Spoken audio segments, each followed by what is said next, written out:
ఉన్న బంగారాన్ని విడిపించి ఆ రోజు ఆన్లైన్ రేటుకే మేము కొంటాం. Sharma gold company. నమస్కారం. ప్రస్తుతం మనతో పాటు ఇస్కాన్ టెంపుల్ నుంచి ప్రణవానంద ప్రభుజీ ఉన్నారు. వారు ముంబైలోని గోవర్ధన్ ఇకో విలేజ్ ఆశ్రమంలో సేవ చేస్తూ ఉంటారు. ప్రత్యేకంగా శ్రీకృష్ణ భగవానుడి గురించి, వారి లీలల గురించి, ఇప్పటి జనరేషన్ అసలు శ్రీకృష్ణ భగవాన్ నుంచి ఏం నేర్చుకోవాలో, శ్రీకృష్ణ తత్వం సమస్త మానవాళికి ఏం చెబుతోందో వారి ప్రవచనాల ద్వారా వివిధ మాధ్యమాల్లో వివరిస్తూ ఉన్నారు. ప్రస్తుతం సుమన్ టీవీ స్టూడియోలో ఉన్నారు. వారితో మాట్లాడదాం. ప్రణవానంద ప్రభుజీ, నమస్కారం అండి. హరే కృష్ణ. ప్రభుజీ, రాధ శ్రీకృష్ణుల కన్నా వయసులో పెద్దవారు అని చెప్తూ ఉంటారు, ఇది నిజమేనా అండి? శాస్త్రాన్ని ప్రకారంగా రాధారాణి కృష్ణుడి కంటే సంవత్సరం 15 రోజులు చిన్న.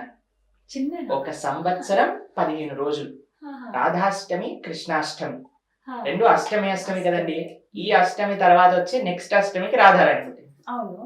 సంవత్సరం 15 రోజులు వాళ్ళిద్దరికి వయసులో డిఫరెన్స్ అన్నమాట.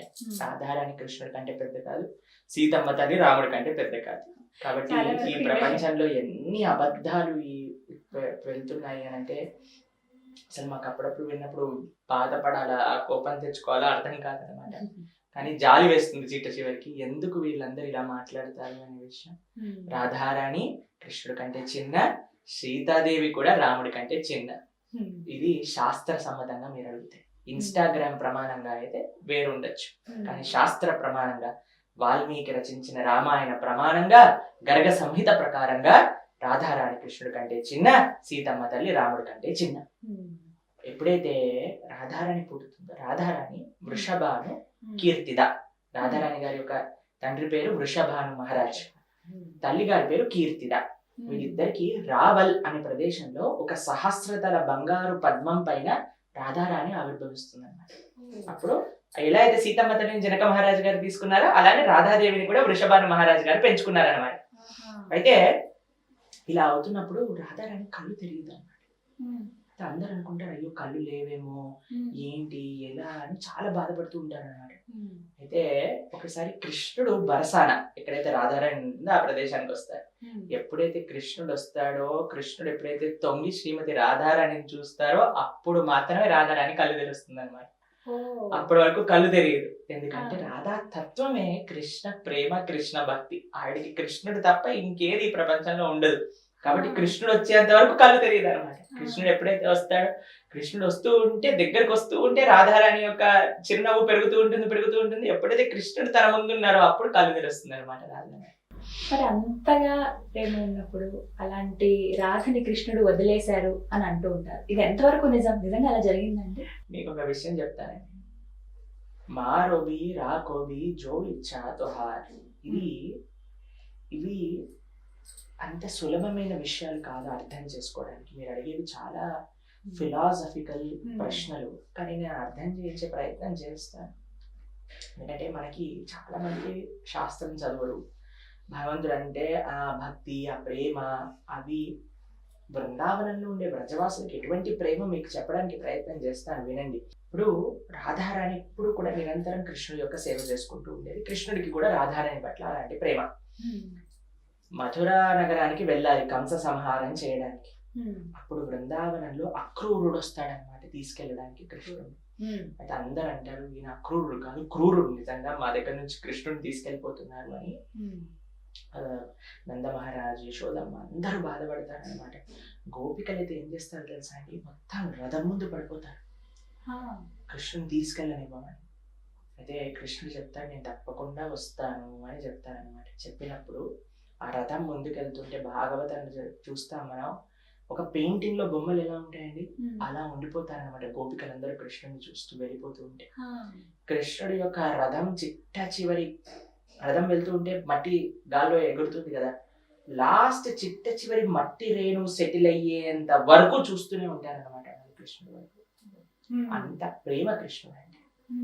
మనకి అటువంటి ప్రేమ కలిగిన వ్యక్తులని కృష్ణుడు ఎందుకు వదిలేశాడు అని అంటే ఏంటో తెలుసా అండి, కృష్ణుడు వెళ్ళిపోయాక కృష్ణుడి పట్ల ఉండే ప్రేమ వాళ్ళకి పెరుగుతూ వచ్చింది, తగ్గలేదు. దీన్ని ఆధ్యాత్మిక భక్తి మార్గంలో విప్రలంబ భావము అని అంటారు అన్నమాట. అంటే ఏంటో మీకు చెప్తా. ఇప్పుడు కొత్తగా పెళ్ళైపోయాక వాళ్ళ హస్బెండ్ కెనడాలో అమెరికాలోనే పనిచేస్తారు అనుకోండి. పెళ్ళి అయిపోయాక వెళ్ళిపోయారు. వెళ్ళిపోయాక కొత్తగా పెళ్ళైన వాళ్ళకి ఏమనిపిస్తుంది, భార్య ఏముంటుంది, నిరంతరం కూడా హస్బెండ్ గురించి ఆలోచిస్తూ ఉంటారు. ఇలా నోటిఫికేషన్ వచ్చింది అనుకోండి, ఓ మా ఆయనగారు మెసేజ్ పంపించారా అని చూస్తూ ఉంటారు. లేదా ఏదైనా ఆయనకి ఇష్టమైన చూసారనుకోండి, తల్లిదండ్రులైనా భార్య అయినా ఏమని అనుకుంటారు, మరి ఈ మా చిన్నోడి కంటే ఇది చాలా ఇష్టం రా, ఎక్కడ చూసినా సరే ఇక్కడ వాడు కూర్చునేవాడు, ఇక్కడ వాడు ఆడుకునేవాడు. దూరంలో ఉన్నప్పుడు ఏం చేస్తున్నాడో, తిన్నాడో లేదో, నిరంతరం కూడా దూరంగా ఉన్నప్పుడు అదే ఆలోచన మనకు ఉంటుంది కదండి. ఆ ప్రేమ దూరంలో ఉన్నప్పుడు ఇంకా పెరుగుతుంది అనమాట. ఎప్పుడైతే అంత ప్రేమ ఉంటుందో, ఎప్పుడైతే ఆ ప్రేమ గట్టిపోతుందో, ఎప్పుడైతే కృష్ణుడు వచ్చేసాడో బృందావనానికి, అప్పుడు చూసినప్పుడు అసలు వాళ్ళ ఆనందానికి అసలు తగదులు ఉండవు అనమాట. దీన్ని సంభోగము అంటారు. విప్రలమ్మ అంటే దూరంగా ఉండటం, దాంట్లో ఆనందం ఉంటుంది. సంభోగంలో ఇంకా ఇంకా ఆనందంగా ఉంటుంది. ఎప్పుడైనా మేము హాస్టల్ ఇంజనీరింగ్ చదువుకోవడానికి వెళ్ళినప్పుడు మేము తిరిగి వచ్చేటప్పుడు అసలు మమ్మల్ని ఎలా చూసుకునేవారంటే, మా తమ్ముడిని ఏమో అంతగా కేర్ చేసేవారు, ఎందుకంటే వాడు ఎప్పుడు ఇంట్లోనే ఉంటాడు కదా. కానీ మేము హాస్టల్ నుంచి వచ్చామంటే స్పెషల్ ట్రీట్మెంట్, అల్లుడు గారు లాగా ట్రీట్మెంట్ ఇచ్చేవారండి. ఎందుకంటే చాలా రోజులైంది చూసి. అవునా కాదా? ఎవరైనా చుట్టాలు దూరం నుంచి వచ్చారు, చాలా రోజుల తర్వాత చూస్తారండి, ఎంత బాగా చూస్తారండి. కాబట్టి చాలా సార్లు అనిపిస్తున్నారు, ఇంట్లో ఉండటం కంటే గెస్ట్ గా వస్తే ఇంకా మంచి ట్రీట్మెంట్ ఇస్తారు. ఆ ప్రేమ అనేది పెరుగుతూ ఉంటుంది. కాబట్టి కృష్ణుడు ఏదో అన్యాయం చేశాడు, రాధారాణిని వదిలేశాడు. రాధారాణి ఎప్పుడు అలా అనుకోలేదు, మనం అనుకునే దాని వల్ల ఉపయోగం లేదు.